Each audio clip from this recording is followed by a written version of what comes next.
Prince Arthas, we've been waiting here for hours. Are you sure this friend of yours is coming? I'm sure. Jaina usually runs a little late. We must help her! Stay your blade, Captain. She can take care of herself.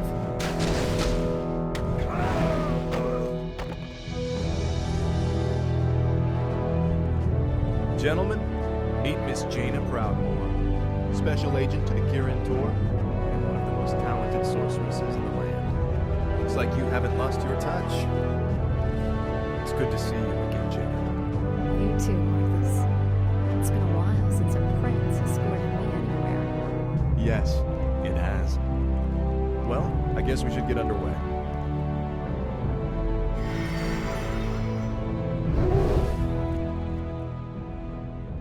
Our sources believe the plague originated in the region north of here. We should check out the villages along the King's Road.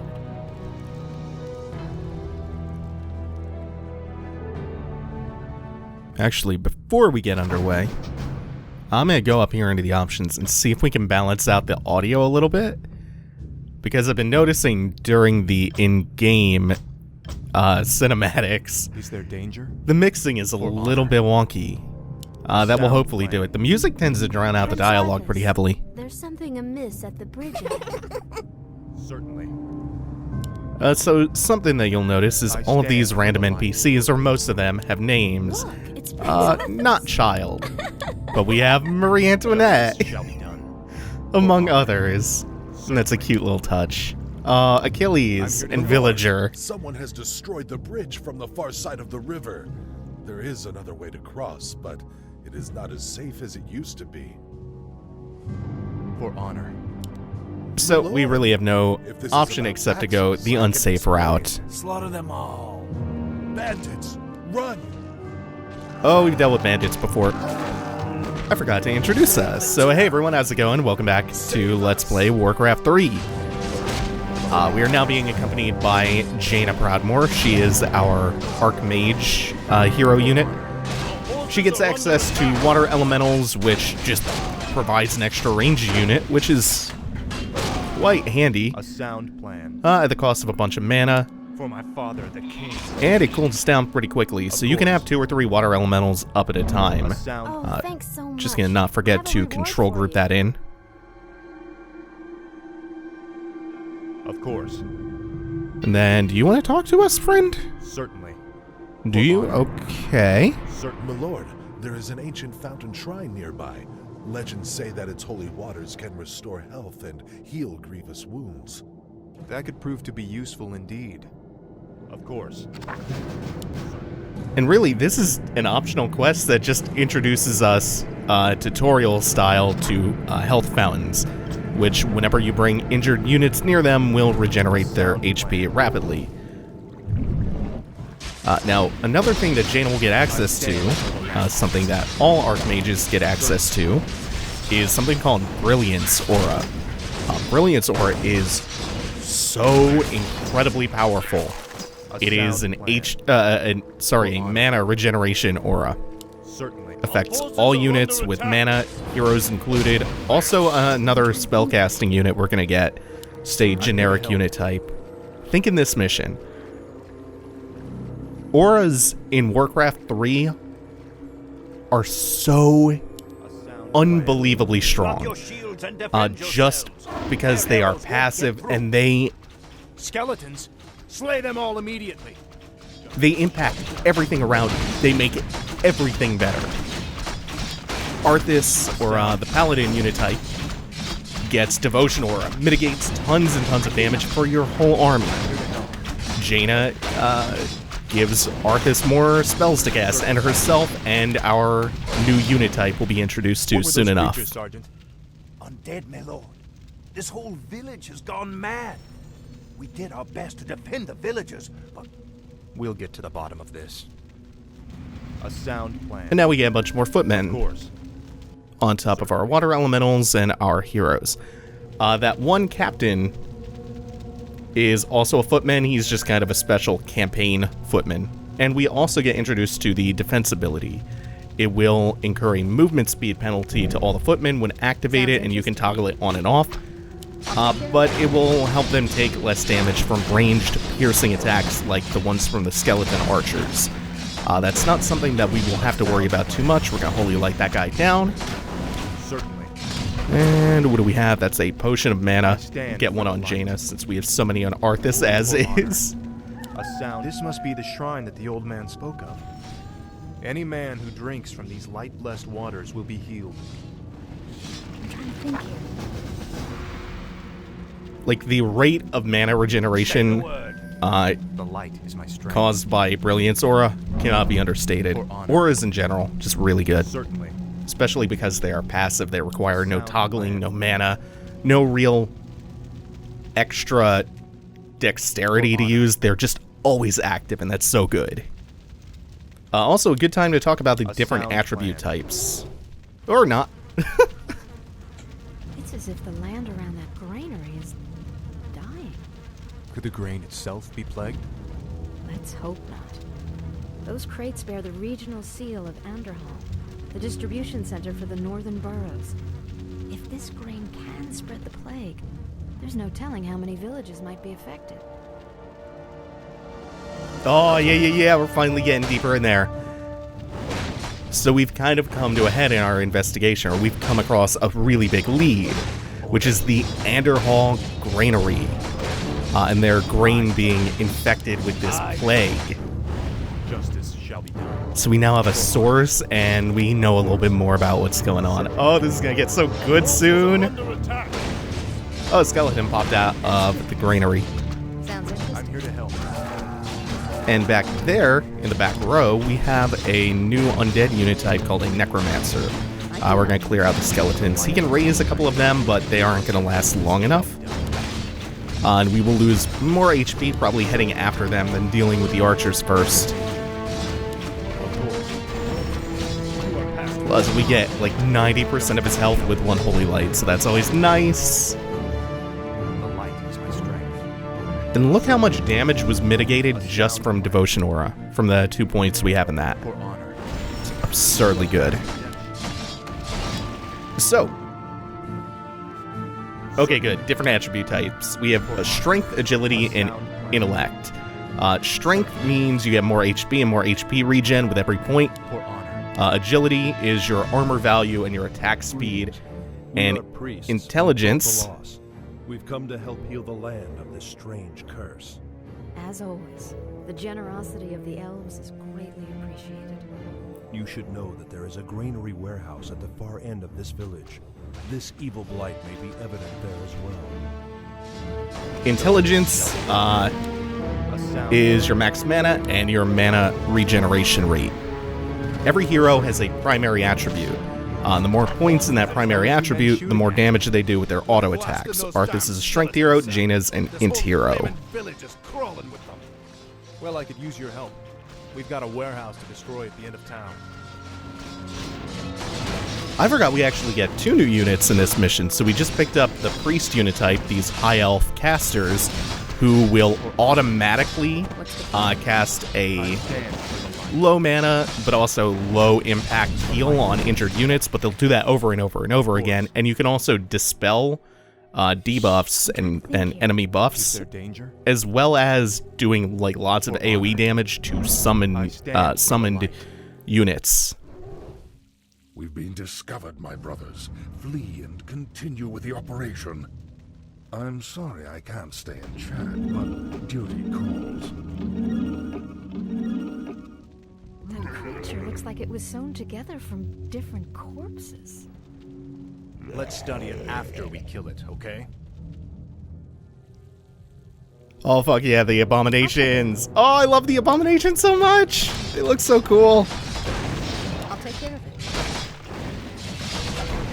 And then we also have the Dwarven Mortars, which do a special kind of damage called siege damage, which is especially effective against buildings.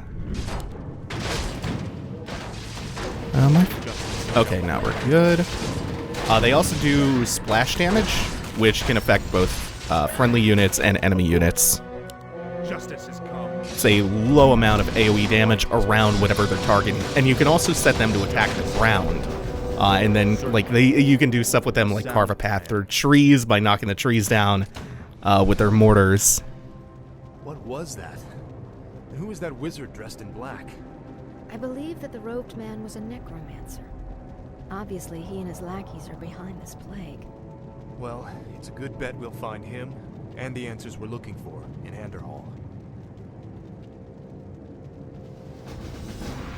Yeah, oh, some of the best stuff in this human campaign is coming up. The next day, on the outskirts of Anderhall, the Cult of the Damned. Yeah! The Damned stand ready. Look, it's those cultists who are with the necromancer. What are they doing to that mine? Let's not wait to find out. Attack! Damn these intruders. They must not interfere with the Master's plan. Let's build a base camp here. With those cultists creeping around, I'd rather not head in there without backup. I couldn't agree more.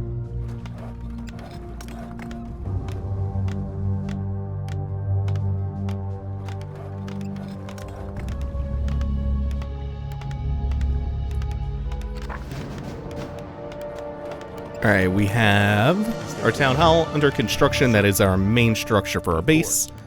And they nicely started construction in the cutscene of a barracks so we can produce some footmen. In the meantime, while all of that is being produced, we're going to go off and creep and see what we can get accomplished with our small contingent of footmen, our mortar team, and our priest. We have more than enough to really accelerate the progress of our base, and probably to do a decent dent in the main quest. Oh, they also gave us the farm. This is a cool little function of how the human race works in Warcraft 3. That's curious. We saw one little quirk of them before, which is that you can use the town hall to call all of the peasants to arms and make militiamen. You can also use your peasants to accelerate the rate of your construction by sending multiple peasants to construct a building. Of course. It's not just like 1-to-1, one peasant to one building. We can get 3, 4, however many to speed up how fast buildings are constructed.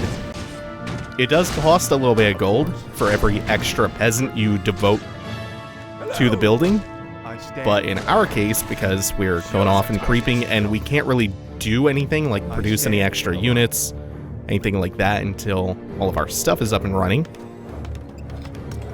it's worth it. Actually, we're going to have him start working on a few farms, and then these two will be good. Let's just key those up, rally some peasants to the gold mine, and then are we good to come in here?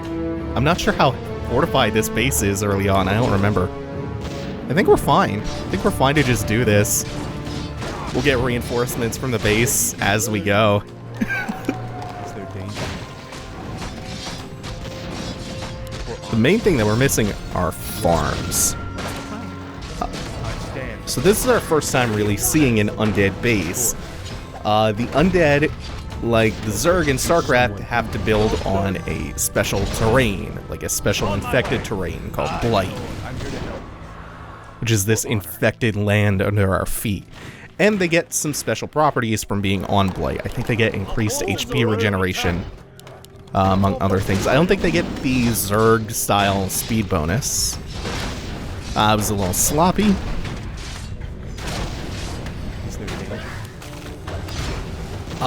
Also, their main structure, like our town hall, their ziggurat, is capable of defending itself and the base to some degree. Keeps firing projectiles, which is inconvenient. Also, we're going to start building a blacksmith and a lumber mill back at home while our dudes do their thing. And we can rely on them having a reasonable level of autonomy to kind of take care of things around them because we're A-clicking. But generally, we're going to go like back and forth between them.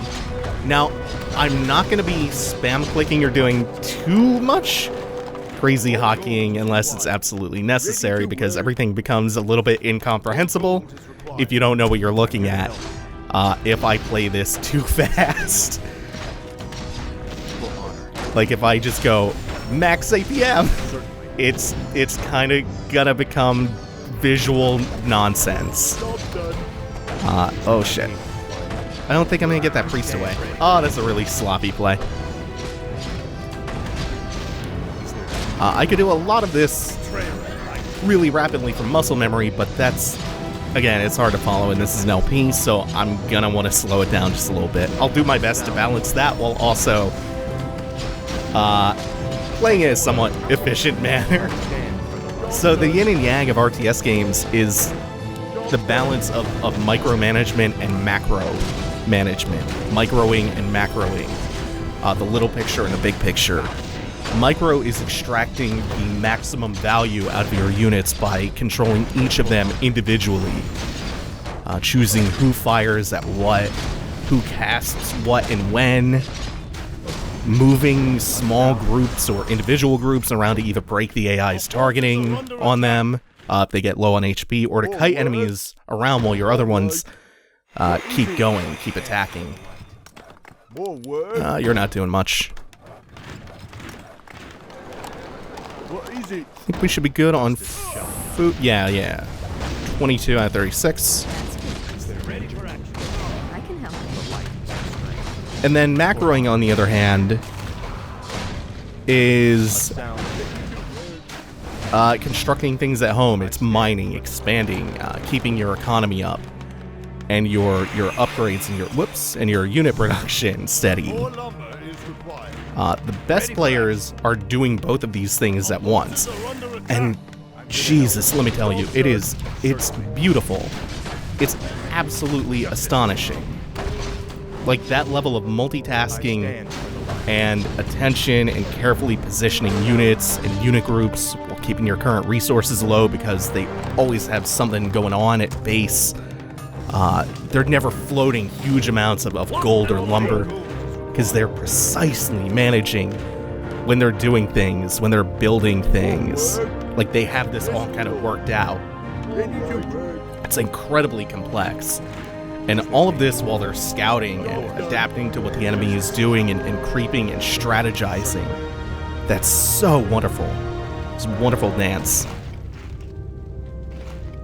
Hello again, children. I am Kel'Thuzad, and I've come to deliver a warning. Leave well enough alone. Your curiosity will be the death of you. Are you responsible for this plague, necromancer? Is this cult your doing? Yes, I ordered the Cult of the Damned to distribute the plagued grain.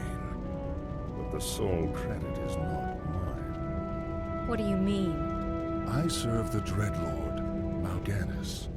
He commands the scourge that will cleanse this land and establish a paradise of eternal darkness. And what exactly is this scourge meant to cleanse? Why, the living, of course. His plan is already in motion. Seek him out at Stratholme if you need further proof.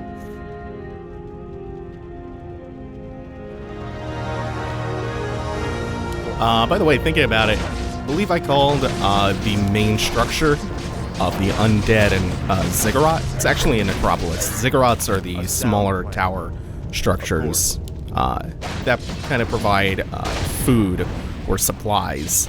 All the granaries are empty. Shipments have already been sent out. Or too late. For honor. As for the micro and macro thought before, what I've always described high-level RTS playing, or high-level RTS play as being, is like watching people play speed chess while also playing the piano. It's beautiful. More gold is required. I'm here to help. And Warcraft 3, like I had played Warcraft 2 before, I had played StarCraft, but what really made me love this genre was Warcraft 3. It's what really got me in. It's in the same vein of how, like, I had played fighting games before Third Strike. Like, I had a history of playing Street Fighter 2, Super Turbo with my brother, but I never really got super into fighting games until I found Third Strike. That's the one that really ignited that love. Warcraft 3 is my RTS Third Strike. Certainly. A sound plan. Now we are coming up to the climax of this mission with a ton of A-bombs. They're just huge goddamn tanks. Very cool ones with meat hooks and cleavers. Stitched together from an amalgam of corpses. Always love that design. We're gonna move this guy. We can get him back and preserve a little bit of mana we might need. I don't want to send him back into all the splash damage, though. And we're good now. Not sure if there's a wave 2 to this. I don't remember that well. The slaughterhouse is what let the undead produce abominations. So once we destroy this, if they have any production facilities left... No, we're good. They wouldn't be able to produce them anymore.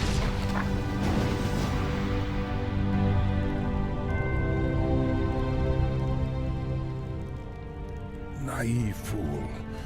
My death will make little difference in the long run. For now, the scourging of this land begins.